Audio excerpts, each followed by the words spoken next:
بسم اللہ الرحمن الرحیم۔ سب سے پہلے مینڈیٹ چوروں کی گدڑ بھبکیوں کو جوتے کی نوک پر رکھ کر باہر نکلنے اور ڈی چوک میں بڑی تعداد میں پہنچنے پر تحریک انصاف کے ہر کارکن اور لاکھوں پاکستانیوں کا میں شکریہ ادا کرتا ہوں۔ آپ نے ہر لحاظ سے ایک تاریخ رقم کی ہے اور 8 فروری کے بعد 4 اکتوبر کو ٹاؤٹوں اور مہروں کو ان کی حیثیت اور اوقات یاد دلائی۔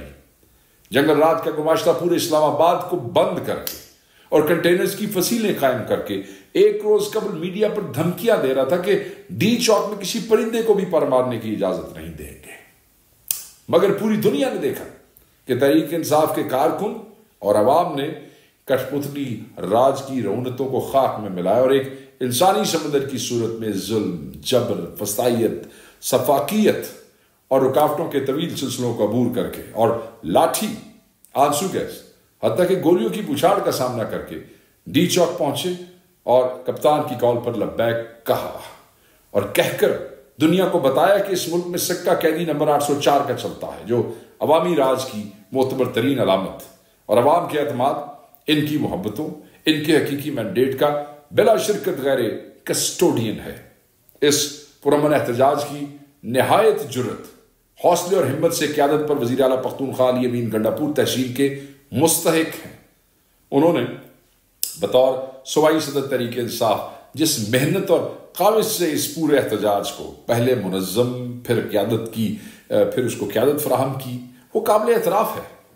علی امین گنڈاپور نے لاکھوں افراد کے قافلے کی صف اول میں کھڑے ہو کر قیادت اور کم و بیش 30 گھنٹے تک زہریلی gas, rubber bullets, street fire, بدترین مار پیٹ کو برداشت کیا اور کنٹینرز کی اہلی فصیلوں اور راستے میں کھودی گئی خندقوں کو عبور کر کے ڈی چوک کی جانب پیش قدمی ہی نہیں کی، بلکہ اعلان کے مطابق شرنگیزی اور فساد پر آمادہ فسطائی سرکار کے عزائم خاک میں ملا کر ڈی چوک میں احتجاج کے طے شدہ مقام پر پہنچے۔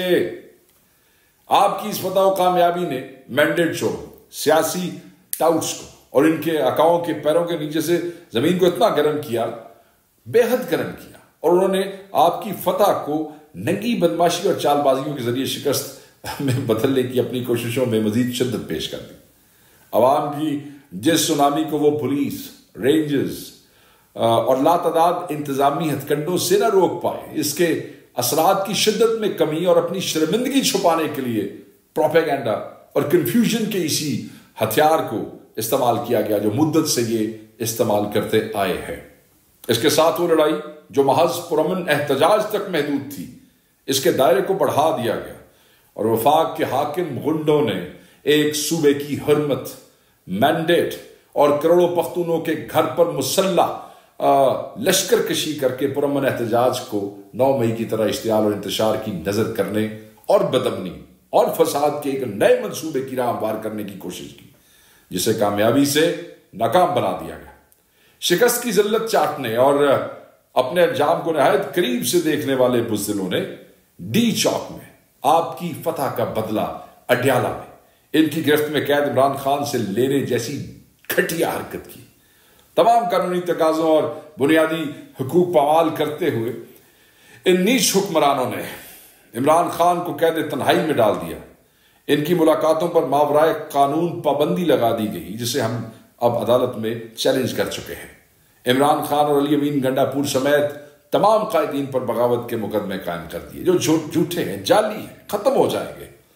وزارت عظمیٰ پر بیٹھا مسخرہ وفاق پر حملے کی بات کر رہا ہے، جبکہ سرکاری جوکروں کا پورا گروہ طرح طرح کی افواہیں اور من گھڑت بیانوں کی گرد اڑا کر ہماری اور قوم کی آنکھوں میں دھول جھونکنے کی کوشش میں مصروف ہے۔ یہ قوم کو بتائیں، کیا اپنے اقتدار کے لیے انہوں نے دستور اور جمہوریت سے غداری کی قیمت وصول نہیں کی؟ کیا 8 فروری کی مینڈیٹ چوری میں سہولت کاری اور اس کے بینیفیشریز بن کر انہوں نے ووٹ کی عزت کا جنازہ نہیں نکالا تھا؟ کیا فارم 47 والی ذلت قبول کر کے یہ آج غیر جمہوری، غیر سیاسی اور آئین مخالف قوتوں کے ہاتھوں میں کھلونے نہیں بنے ہوئے؟ کیا اپنی نوکریوں اور ملازمتوں کے لیے یہ پختونخوا کے کروڑوں عوام کو انتقام اور نفرت انگیز مہم کا نشانہ نہیں بنا رہے؟ کیا پختونخوا کو سینٹ میں نمائندگی سے آج تک انہوں نے محروم نہیں رکھا؟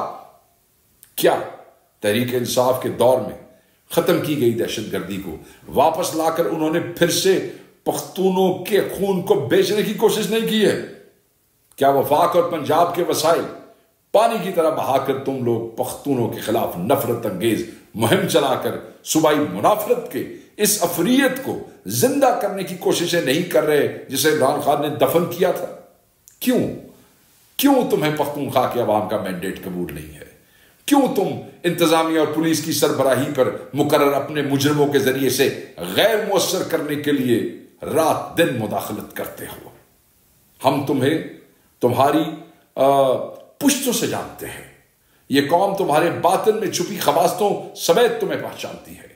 تم غیرت، حمیت اور جمہوری و انسانی اقدار سے ادنا درجے میں بھی واقف ہوتے نا تو بند کمروں کی سازشوں کی بجائے میدان میں مقابلہ کرتے. آئین پر چڑھ دوڑنے کی ہر واردات میں سہولت خالی سے اپنا منہ کالا کرنے کی بجائے دستور کی حرمت کا پاس رکھتے. حقیقت یہی ہے، حقیقت میں بار بار کہہ رہا ہوں یہی ہے کہ عمران خان کل بھی اس قوم کا قائد تھا. عمران خان آج بھی ان کا راہبر ہے. وزیر اعظم بھی وہی ہے.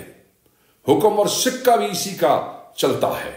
اور یاد رکھنا، میں بار بار کہتا ہوں، اس کی ایک کال پر لاکھوں پاکستانی نکل کر اسی کے مقرر کردہ مقام پر پہنچے. اس نے اپنے لوگوں کو پرامن رہنے کی ہدایت کی تو تمہاری ہر وحشت کے باوجود بھی لوگ پرامن رہے.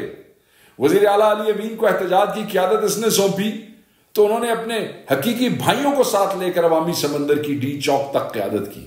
وہ شہریوں اور اپنے کارکنوں کے ساتھ پولیس، رینجرز اور فوج کے ان جوانوں کی بھی ڈھال بنا جنہیں ایندھن بنا کر تم نے انتشار کی آگ بھڑکانے کی کوشش کی تھی.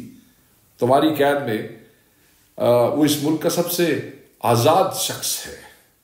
تمہارے بڑوں کے برعکس وہ اپنی ذات کا نہیں، اپنے ملک اور اپنی قوم کو ہر شے پر مقدم رکھتا ہے.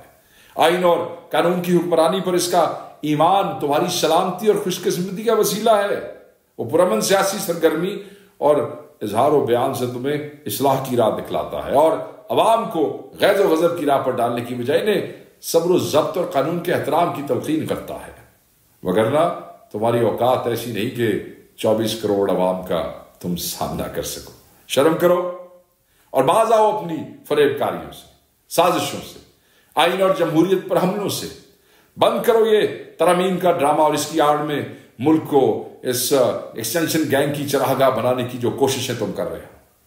کسی بے غیرت شخص کے علاوہ کون ہے جو پارلیمنٹ کی کارروائی پر قابو پانے کے لیے ارکان پارلیمنٹ کو اغوا کرتا ہے، جب اس سے بے حمیت کون ہے جو اس گھٹیا عمل کے ذریعے اپنی نوکری میں توسیع کا لالچ کرتا ہے.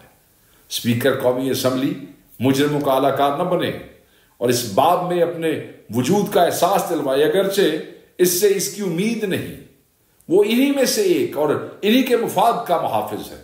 پاکستان تحریک انصاف بہرحال اپنے قائد کی منشا کے مطابق پرامن احتجاج، آئین و قانون کے دائرے میں رہ کر پرامن مزاحمت کا سلسلہ آگے بڑھائے گی اور ہر قیمت پر بڑھائے گی، اور اس سے کوئی نہیں روک سکتا. یہ ہمارا آئینی حق ہے.